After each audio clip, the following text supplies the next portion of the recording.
பாராளுமன்றத்தில இன்னைக்கு பட்ஜெட் மீதான இந்த நன்றி அறிவிப்பு கூட்டத்தில நம்ம அக்கா கனிமொழி அக்கா சிறப்பான 2 கேள்விகள் கேட்டிருக்காங்கக்கா. அக்கா உண்மையா சிறப்பான கேள்விக்கா. உங்கள நினைச்சு அப்படியே எனக்கு வியப்பா இருக்கு. நான் வியக்கேன் உண்மையிலேயே. என்ன கேள்வின்னு பார்த்தீங்கன்னாக்கா, கும்பமேளாவுல 30 பேர் இறந்து போயிட்டாங்களே, இது உண்மையான எண்ணிக்கையா? இல்ல மூடி மறைக்கப்படுகிறதா? என்ற ஒரு கேள்விய கேட்டிருக்கீங்க. அக்கா உண்மையிலே அருமையான கேள்விக்கா. அந்த கேள்விய நீங்க அங்க கேட்கறதுக்கு முன்னாடி, இங்க தமிழ்நாட்ல கள்ளக்குறிச்சியில இறந்து போன பேர் எத்தன பேர்ன்னு கேட்டீங்களாக்கா? அதுக்கு முன்னாடி செங்கல்பட்டுல கள்ளச்சாராயம் குடிச்சு இறந்தாங்களே, இது 2த்துக்கு எண்ணிக்கை பார்த்தீங்கன்னா கிட்டத்தட்ட 95 வருதுக்கா. அப்ப அந்த 95 பேர் எப்படி இறந்தாங்க? அது உண்மையான எண்ணிக்கையா? நீங்க என்னைக்காச்சும் உங்க அண்ணனையோ, தமிழக முதல்வரையோ 2ம் ஒண்ணு தான்னு வச்சு கேட்டிருக்கீங்களா? தமிழக அரச கேட்டிருக்கீங்களா? ஏன் கேட்கல? மற்ற மாநிலம் மட்டும்னாக்கா உங்களுக்கு இனிக்கும். உங்களுடைய மாநிலம் மட்டும்னாக்கா, அக்கா கசங்குமாக்கா? அக்கா நீங்க அங்கேயும் கேட்டுக்கணும்க்கா. உங்க அண்ணன கேட்டுக்கணும். இங்க இருக்க தொலைக்காட்சி முன்னாடி பேசியிருக்கணும். அதேமாரி பார்லிமென்ட்ல இது மாரி எங்க அண்ணனுடைய ஆட்சி தான் நடக்குது. இருந்தாலும் நான் கேள்வி கேட்கிறேன். அங்க வந்து 90 பேர் இறந்து போயிட்டான் கள்ளச்சாராயம் குடிச்சு.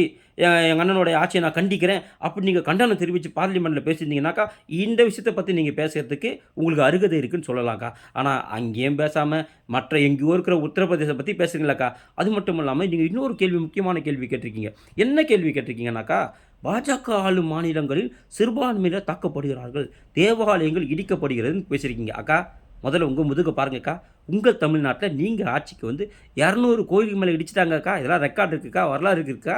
அதாவது அங்கனாச்சும் சிறுபான்மையினர்ன்னு சொல்றீங்க. இங்க பெரும்பான்மை இருக்கக்கூடிய இந்துக்களே நசுக்கப்படுகிறார்கள். ஒரு போராட்டம் கேட்டா அனுமதி குடுக்கறதில்ல, ஒரு ஆர்ப்பாட்டத்துக்கு அனுமதி குடுக்கறதில்ல, ஒரு பேரணிக்கு அனுமதி குடுக்கறதில்ல. ஏன் இப்ப சமீபத்தில திருப்பரங்குன்ற கோவில்ல எங்களுதுன்னு ஒருத்தவங்க சொந்தம் கொண்டாடுறாங்க.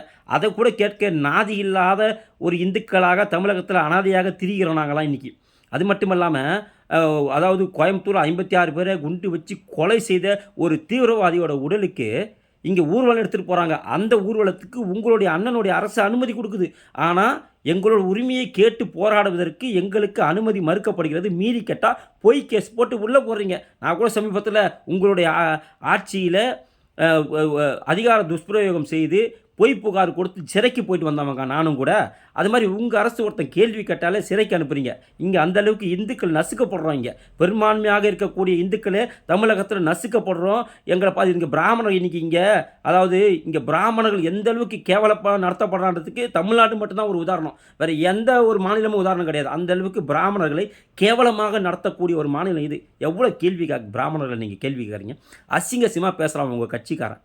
உங்களுடைய எம்எல்ஏலேருந்து, எம்பிலேருந்து, உங்க தீகாக்காரருந்து ஒரு பிராமணன பார்த்து என்ன ஏக்கா திருப்பி அடிக்க முடியாதுன்றதுக்காக, அவன் ஒரு அப்ராணிங்கிறதுக்காக இவ்வளோ கேள்வியாக்கா கேட்பீங்க? இதெல்லாம் நீங்க இங்க பண்ணிட்டு, பார்லிமென்ட்ல போய் அங்க தேவாலயம் இடிக்கப்படுது, மசூதி இடிக்கப்படுதுன்னு சொல்றீங்களே, கொஞ்சனாச்சும் நீங்க வெட்கப்பட வேண்டாமா இதெல்லாம் பேசுறதுக்கு? முதல்ல உங்க மாநிலத்தில என்ன நடக்குதுன்னு பாருங்கக்கா. இங்க பெரும்பான்மையாக இருக்கக்கூடிய இந்துக்களுக்கு எவ்வளவு கொடுமைகள், எவ்வளவு பிரச்சனைகள் இங்க இருக்கு.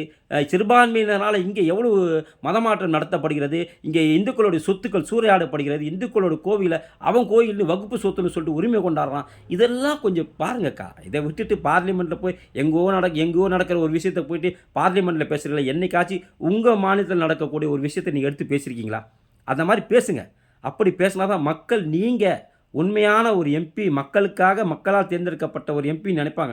அப்படி இல்லன்னு சொன்னா, கடைசி வரைக்கும் உங்களுடைய திராவிட மாடல் அரசு, பொய்யான திராவிட மாடல் அரசு தான், போலியான திராவிட மாடல் அரசு தான் மக்கள் புரிந்து கொள்ளும் காலம் ரொம்ப தூரத்தில இல்லக்கா. இந்த 2026 தேர்தல்ல கண்டிப்பாக உங்களோட திராவிட மாடல் அரசு பொய்த்து புளுத்து போகும் அளவுக்கு தான் நீங்க ஓட்டு எடுக்க போறீங்கக்கா. இனியும் கொஞ்ச நாச்சு திருந்துங்கக்கா. உங்க மாநிலத்த பாருங்கக்கா. உங்க முதலமைச்சர்ட்ட போய் கேள்வி கேளுங்கக்கா. அப்புறம் பார்லிமென்ட்க்கு வாங்கக்கா.